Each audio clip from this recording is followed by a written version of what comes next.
बहुत दिनों से एक सवाल उठ रहा है सबके मन में कि सीजेआई बीआर गवई पर जूता फेंक दिया गया। जूता फेंकने की कोशिश की गई, उसे हीरो भी बनाने की कोशिश की जा रही है, लेकिन क्या वो सलाखों के पीछे जा पाएगा? क्या उसके खिलाफ कोई कार्रवाई होगी? अब अमित शाह साहब की पुलिस तो कार्रवाई कर नहीं रही। ऐसे में राहुल गांधी और उनकी पार्टी यानी कि कांग्रेस, उसकी सरकार एक ऐसे राज्य में है जहां पर एफआईआर दर्ज कर दी, यानी कि कांग्रेस शासित राज्य की पुलिस ने एक एक्शन ले लिया, एक एफआईआर दर्ज कर दी गई। कुल मिलाकर इसे इस तरीके से भी समझने की जरूरत है कि अब अमित शाह साहब की जो पुलिस है ना, उसका काम बढ़ गया है, उसको टास्क दे दिया है, और ये टास्क कांग्रेस सरकार ने दिया है। नमस्कार, मैं स्वप्निल और आप मुद्दा देख रहे हैं।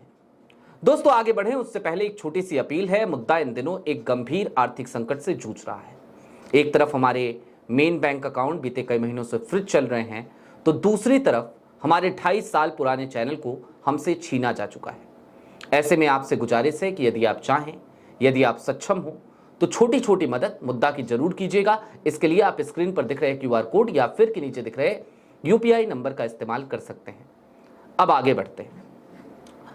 आपकी स्क्रीन पर एक खबर है, इस खबर को जरा गौर से देखिए। दरअसल कर्नाटक में, जी हां, जहां के मुख्यमंत्री हैं सिद्धरामैया, वहां पर विधान सौधा पुलिस थाने में एक 0 एफआईआर दर्ज की गई। और ये 0 एफआईआर जो दर्ज हुई है, ये राकेश किशोर के ऊपर हुई है। राकेश किशोर यानी कि वही निर्लज्ज, वही नफरती व्यक्ति जिसने देश की सबसे बड़ी अदालत यानी कि सुप्रीम कोर्ट में सबसे ऊंची कुर्सी पर न्यायपालिका के जूता फेंकने की कोशिश करी थी। सुप्रीम कोर्ट ने बड़ा दिल दिखाया, सीजेआई बीआर गवई ने बड़ा दिल दिखाया, उसका जूता भी वापस कराया, और जूता वापस कराने के साथ साथ उसके डॉक्यूमेंट्स भी वापस करा दिए गए। लेकिन उसके बाद से उस व्यक्ति ने क्या किया, मोदी जी के इकोसिस्टम ने क्या किया? सब लगे तालियां पीटने, सब लगे उस व्यक्ति को, उस नफरती इंसान को, उस 71 वर्ष के नफरती वकील को हीरो बनाने। लेकिन कहीं पर कोई मुकदमा दर्ज नहीं हुआ। जब बहुत ज्यादा दबाव आया तो 9 घंटे बाद प्रधानमंत्री जी की कॉल जरूर गई थी, लेकिन कहीं पर कोई एफआईआर दर्ज नहीं हुई थी। अब कर्नाटक की सरकार ने, कर्नाटक शासित राज्य की पुलिस ने, वहां के अधिवक्ता संघ ने यह एक्शन लिया है। 0 एफआईआर दर्ज हुई है। अब ये जो 0 एफआईआर है, ये 0 एफआईआर होती क्या है, जरा ये समझिए। मान लीजिए कि मैं उत्तर प्रदेश में गोरखपुर में रहता हूं और मुझे एक एफआईआर दर्ज करानी है, जो एफआईआर नोएडा में हुई किसी घटना को लेकर है। तो मैं गोरखपुर में भी एक एफआईआर लॉन्च करा सकता हूं नोएडा में हुई घटना को लेकर, और जब लॉन्च कराऊंगा गोरखपुर में तो उसे 0 एफआईआर कहा जाएगा। अब मैंने गोरखपुर में 0 एफआईआर लॉन्च कराई और उस एफआईआर को गोरखपुर का वो थाना नोएडा के थाने को ट्रांसफर कर देगा। ठीक उसी तरीके से कर्नाटक के विधान सौधा पुलिस थाने में जो एफआईआर दर्ज की गई है, वो अब दिल्ली ट्रांसफर होगी और दिल्ली पुलिस इस मामले की जांच करेगी। लेकिन दोस्तों, ये खबर बताना, इस खबर को आपको अपडेट करना वो मकसद नहीं है। आज की तारीख में, चूंकि कल भी मैंने इस पर बात करी थी, तो आज की तारीख में इस मसले पर इस एक अपडेट के साथ आपसे जुड़ने का दरअसल उद्देश्य एक विश्लेषण करना है। एक विश्लेषण कि कैसे इस नफरती इकोसिस्टम को ऑक्सीजन मिलती है और वो ऑक्सीजन कौन देता है। हालांकि आप सब समझदार हैं, आप सब समझते हैं, लेकिन फिर भी दोस्तों, सुप्रीम कोर्ट में जो कुछ भी हुआ ना, उसके बाद पूरे देश में 2 तरीके के लोग दिखे। 2 तरीके के देश बटा हुआ दिखा 2 हिस्सों में। एक हिस्सा वो हिस्सा था जो राकेश किशोर की आलोचना कर रहा था, एक हिस्सा वो हिस्सा था जो खुलकर ये कह रहा था कि ये कितना शर्मसार करने वाला कृत्य है, ये कैसा कुकृत्य है, देश के मुख्य न्यायाधीश के ऊपर जूता फेंकने की कोशिश हो रही है। एक हिस्सा तो वो हिस्सा था जो सजग है, जो समझदार है, जो देश का एक जिम्मेदार नागरिक है, जो संस्थाओं की मर्यादाओं को समझता है, जो संविधान की रक्षा करना चाहता है, जो लोकतंत्र में भरोसा रखता है। लेकिन दूसरी तरफ एक हिस्सा और था, एक इकोसिस्टम था पूरा भक्तों का, जो खुल करके राकेश किशोर के लिए तालियां बजा रहे थे। यह घटना 11:35 पर हुई थी दोस्तों। उसके बाद कांग्रेस की प्रतिक्रिया आई थी, मल्लिकार्जुन खड़गे की, सोनिया गांधी की, तमाम जो आज की तारीख में फ्रीलांस जर्नलिस्ट हैं वो इसकी आलोचना कर रहे थे। विपक्ष के तमाम नेता इसकी आलोचना कर रहे थे। क्या अखिलेश यादव, क्या संजय राउत, क्या उद्धव ठाकरे, सब कर रहे थे। लेकिन भारतीय जनता पार्टी का पूरा इकोसिस्टम, जो उनकी ट्रोल आर्मी है, जो उनका आईटी सेल है, आईटी सेल से जुड़े हुए जो लोग हैं, वो सब इस मसले पर तालियां बजा रहे थे और जश्न मना रहे थे। एक तो जो भक्त शिरोमणि है, अंधभक्तों के जो भगवान की तरह है, अंधभक्तों में जिसका सर्वोच्च स्थान है, उसने तो यहां तक कह दिया कि ऐसे कायर जजों को सड़क पर घेर कर ... नोएडा की पुलिस ने उसे बुलाया भी, पूछताछ भी करी, पहले सेक्टर 58 थाने में, फिर पूछताछ हुई डीसीपी ऑफिस में और उसके बाद उसे जाने दिया गया। और जब वो जा रहा था तो उसके साथ भारतीय जनता पार्टी के प्रवक्ता भी नजर आ रहे थे।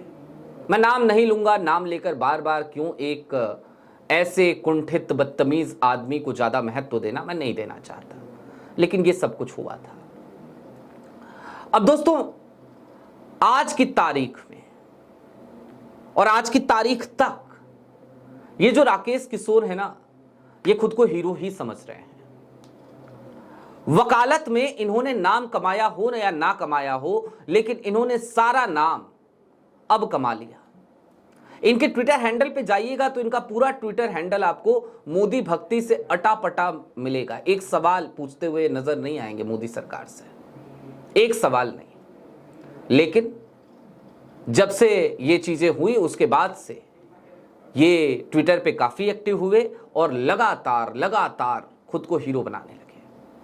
देश के तमाम मीडिया इदारे इनके इर्द गिर्द चक्कर काटने लगे, गणेश परिक्रमा करने लगे। और कुल मिलाकर स्थिति ये बन गई कि भारतीय जनता पार्टी के नेता भी राकेश किशोर की तारीफ में कसीदे पढ़ने लगे और उन्हें एडमायर करने लगे। वो सारी स्टोरीज मैं कल आपको बता चुका हूं। दरअसल ये ऑक्सीजन कहां से मिल रही थी इन सब लोगों को?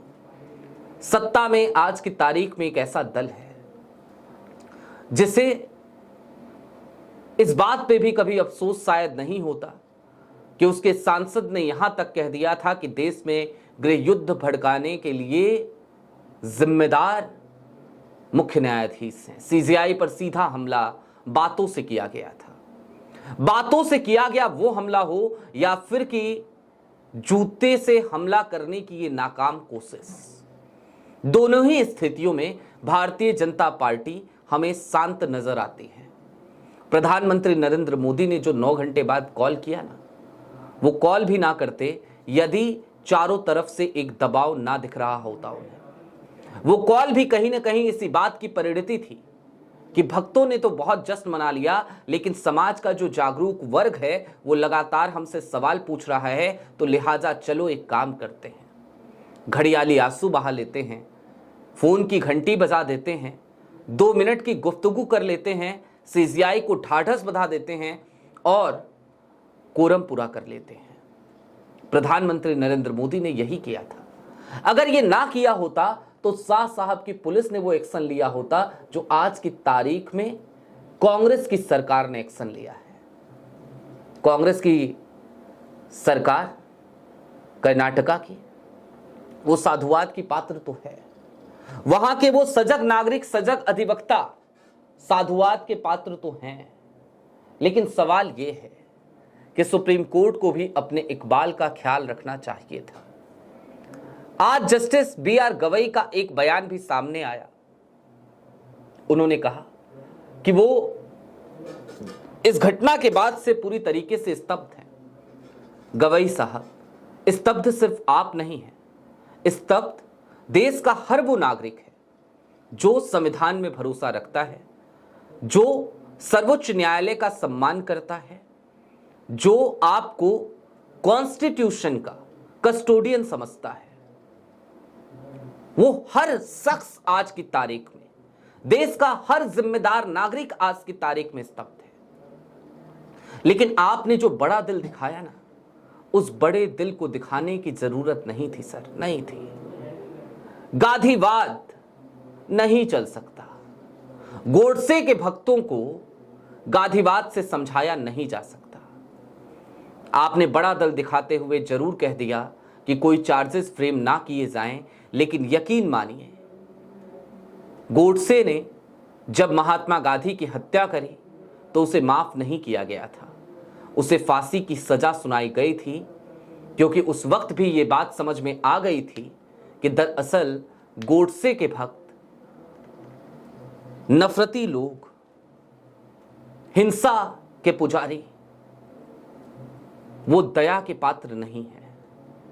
बहरहाल थोड़े कहे को ज्यादा समझिए। कर्नाटका में एफआईआर दर्ज हुई है। देखना दिलचस्प होगा कि अब शाह साहब की पुलिस क्या एक्शन लेती है, क्योंकि वहां पर एफआईआर जरूर दर्ज हुई है, लेकिन वो 0 एफआईआर है। वो ट्रांसफर होकर दिल्ली ही आएगी, और दिल्ली आएगी इसका मतलब दिल्ली पुलिस, और दिल्ली पुलिस का मतलब है देश के गृह मंत्री अमित शाह साहब। आपकी क्या राय है हमें कमेंट बॉक्स में जरूर बताइएगा। अभी के लिए दीजिए इजाजत। चलते चलते फिर वही अपील, चैनल पे नए हों तो सब्सक्राइब करते हुए जाइएगा। और ये वक्त मुद्दा के लिए एक मुश्किल वक्त है, जिस वक्त पे एक तरफ हमारे मेन बैंक अकाउंट बीते कई महीनों से फ्रिज किए जा चुके हैं, बेबाक आवाज़ों के साथ ये हो जाना कोई नई बात तो है नहीं, और दूसरी तरफ आलम ये कि हमारे 2.5 साल पुराने चैनल को भी हमसे छीना जा चुका है, परमानेंटली डिलीट किया जा चुका है। लिहाजा डे टू डे ऑपरेशंस में मुद्दा को कुछ मुश्किलों का सामना करना पड़ रहा है। आप चाहें तो छोटी छोटी मदद जरूर कीजिएगा। बहुत शुक्रिया।